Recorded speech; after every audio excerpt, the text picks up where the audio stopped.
Miaka 1980 kunatokea mfanyabiashara anaitwa Doug Tucker akiwa na mwanaye Peter Tucker.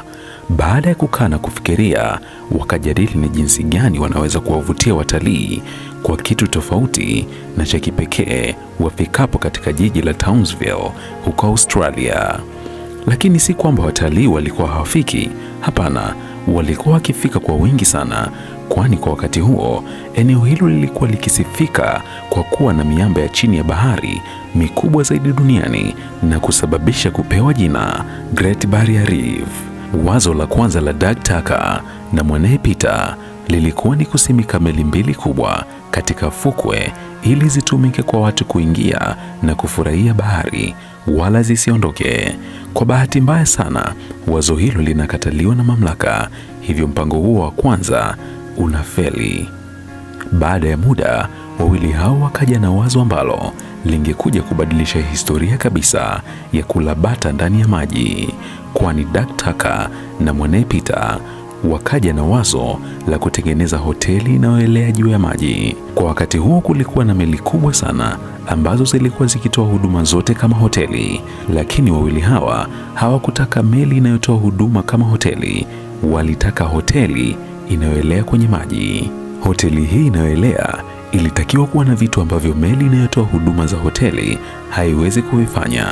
Hoteli ilitakiwa kuwa na floor 7 na pia haikutakiwa kuelea huku ikihama kwenye eneo ambalo imewekwa. Hivyo ni lazima nanga ishushwe ili kuzuia hoteli hiyo kuondoka eneo ilipowekwa. Mwaka 1987, Singapore. Kampuni ya Kiswedish inachukua jukumu la kudesign hoteli na harakati za kuitengeneza hoteli hii inayoelea zikaanza huko Singapore. Gharama ni jambo la msingi kuliangalia. Hoteli ilikuwa na gharama ya dola za Kimarekani milioni 20 sawa na dola za Kimarekani milioni 40 kwa dola ya mwaka 2020. Baada ya kutengenezwa, hoteli hii ilivutwa na meli yenye nguvu sana kutoka Singapore moja kwa moja mpaka Australia ambako ndiko inakokwenda kutumika. Baada ya kutembea kwa takriban kilomita 4,000 majini, hoteli ikawasili katika pwani ya Australia na kufungwa na minyororo chini ya maji ili isiweze kuondoka. Hoteli hii ikapewa jina la Four Seasons Barrier Reef Resort, ikiwa imebeba majina ya wamiliki wawili ambao ni kampuni ya Four Seasons na The Great Barrier Reef Holdings Limited. Hoteli iliwekwa kilomita kama 70 hivi kutoka katika jiji la Townsville. Ndani yake kulikuwa na vitu vingi vya kumpa burudani mtu atakayekwenda katika hoteli hiyo.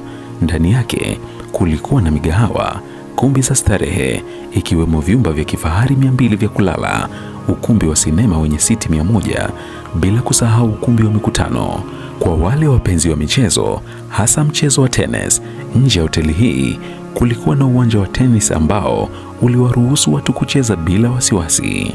Lakini hayo yote yalikuwa kwenye mipango ya karatasi endapo kama mambo yangekwenda kama ilivyotakiwa. Lakini uhalisia, hoteli hii inayoelea ilikutana na majanga kadhaa kabla hata ya kufunguliwa. Mwanzo kabisa kulikuwa na tatizo la kucheleweshwa kwa meli hiyo, kwani kampuni ya Singapore iliyochukua tenda ya kutengeneza meli hiyo waliichelewesha kuiwasilisha Australia kwa miezi 6. Na walipokuwa wakiipeleka hoteli hiyo ikakutana na kimbunga kilichoitwa Cyclone Charlie, na kutokana na upepo mkali uliopiga hoteli hiyo kulitokea uharibifu wa baadhi ya miundombinu ambayo isingeruhusu wageni na watalii kuja katika hoteli hiyo mpaka mwezi March mwaka 1988. Na kutokana na kwamba kulikuwa na watalii ambao tayari walikuwa wamekata tiketi za hoteli hiyo, hivyo ililazimu uongozi wa hoteli hiyo kuingia gharama kwa kurudisha fedha watu waliokuwa wamekata tiketi hizo. Lakini hata mwezi wa 3 mwaka 1988 ilipokuja kufunguliwa, tayari msimu wa watalii ulikuwa umepita. Licha ya hivyo, hoteli ikafunguliwa huku 80% ya tiketi zikiwa zimeuzwa, na gharama ya kulala kwa usiku mmoja ilikuwa kuanzia dola 550 sawa na milioni 1.2 kwa fedha ya Kitanzania mpaka dola 1100 ambayo ni sawa na shilingi milioni 2.5 kwa fedha ya Kitanzania. Ukubwa wa gharama za hoteli hiyo ilikuwa ni kutokana na gharama kubwa sana za uendeshaji wa hoteli hiyo. Kwa kuwa hoteli hii ilikuwa imekaa umbali wa kilomita 70 toka jiji la Townsville, wageni wanaokuja walitakiwa kutumia meli ambazo waliziita water taxi, ambazo zilikuwa zikigharimu kiasi cha dola za Kimarekani 125 sawa na shilingi $289,000, huku wale wenye fedha walikuwa wakitumia helikopta iliyogharimu dola za Kimarekani 335 sawa na shilingi $700,000 kwa fedha ya Kitanzania. Gundu likaanza pale Agosti 1988. Mmoja kati ya water taxi ilishika moto na kusababisha wageni waumie kwa kiasi kikubwa sana, lakini pia hoteli ilikuwa na swimming pool ambayo ilikuwa imetangazwa sana, lakini kwa bahati mbaya kilipokuja kimbunga cha cyclone, swimming pool iliharibiwa na haikurudishwa tena. Pigo la mwisho lililoimaliza hoteli hii ni baada ya moja ya wageni waliofika hotelini hapo kugundua kuwa kulikuwa na mabaki ya mabomu ya vita ya pili ya dunia kuwa bado yapo chini ya maji kilomita 3 kutoka eneo ambalo hoteli imejiweka, na jeshi la wanamaji walipokuja na kukagua walidai kuwa mabaki hayo ya silaha za kivita yalikuwa mbali sana kiasi cha kutokutishia usalama wa watu waliopo katika hoteli hiyo. Lakini kutokana na wasiwasi waliokuwa nao watu, ilikuwa ni vigumu kwa mtu kwenda katika hoteli ambayo anajua kuwa kuna mabaki ya silaha za kivita umbali mchache kutoka alipo. Ili kuendelea kubakisha wateja, hoteli ilipunguza bei za watu kulala mpaka kufikia dola za Kimarekani 130 kutoka dola 550 mpaka dola 1100. Lakini baada ya muda hoteli ilikuwa imefikia pabaya, kwani tiketi zilikuwa zikiuzwa na walipata 25%. Biashara ikawa mbaya, lakini pia ilidaiwa kuwepo kwa migogoro kati ya wamiliki na waendeshaji wa hoteli hiyo, hivyo mwisho wa siku ikafikiwa hatua kwa hoteli iuzwe. Mwaka 1989 wamiliki wa hoteli wakaiuza hoteli kwa Mjapani ambaye hakuipeleka kwao Japani bali akaipeleka Vietnam moja kwa moja, na wakati huo Vietnam ilikuwa katika kipindi cha utalii, kwani vita zilikuwa zimeisha, hivyo mmiliki akaamua kuipeleka ili kuendelea kuamsha soko la utalii la Vietnam, ukizingatia kuwa kwa wakati huo hakukuwa na hoteli nzuri kwa ajili ya wageni kutoka nchi za Ulaya wala matajiri. Hivyo kupelekwa kwa hoteli inayoelea ilikuwa ni jambo la muhimu sana. Mwaka huo 1989 hoteli ilipelekwa na kuwekwa kwenye mto Saigon, ikafanyiwa ukarabati na kuwekwa nakshi zenye ladha ya Kivietnam ili kuvutia watalii, na ikapewa jina la Saigon Floating Hotel. Tofauti na Australia, hoteli hii Vietnam ilibamba sana na watu walikuwa wakiipenda sana, huku ikitoa huduma bora na kulikuwa na wafanyakazi waliofikia 400.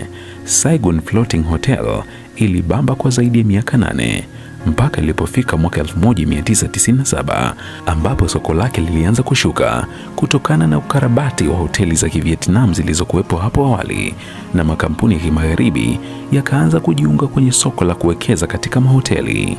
Kutokana na hilo, wamiliki wa hoteli wao pia wakaamua kuiuza, na wakati huu wakamuuzia mmiliki kutoka Korea Kusini ambaye baada ya kuinunua akaamua kuipeleka Korea Kaskazini mwaka 1998, na ikapewa jina la Haegungang na ikawekwa katika eneo karibu na mpaka wa Korea Kusini na Korea Kaskazini. Na kutokana na kwamba wakati huo mahusiano ya Korea Kaskazini na Korea Kusini yalikuwa yameanza kuimarika, wamiliki walitegemea kuwa hoteli hiyo itawavutia watalii wengi kutoka Korea Kusini. Toka mwaka 1998 mpaka mwaka 2008, eneo hilo lilikuwa likitumika kama eneo la ndugu waliotenganishwa na vita ya Korea Kusini na Korea Kaskazini kuungana tena na kufurahi pamoja. Mwaka huo 2008, mwanajeshi wa Korea Kaskazini alimpiga risasi mtalii kutoka Korea Kusini na kusababisha kukoma kwa shughuli za watu kwenda hotelini hapo. Tangu hapo, hoteli imekuwa ikiachwa tupu ikichakaa peke yake, na mwaka 2019 Kim Jong-un ambaye ni rais wa Korea Kaskazini alitembelea hoteli hiyo na akaponda sana muonekano wa jengo hilo, akidai kuwa lipo hovyo hovyo na haliendani na taifa la Korea Kaskazini, hivyo akaamrisha jengo hilo na majengo mengine yasiyo na vigezo yavunjwe na yapotezwe kabisa. Mpaka hii leo Hoteli bado ipo Korea Kaskazini ikisubiriwa kuvunjwa na serikali ya Korea Kaskazini. Mimi naitwa Justin Shedi. Tafadhali subscribe Bongo Faster kisha bonyeza alama ya kengele ili kupata ujumbe kila mara tunapoweka video nyingine.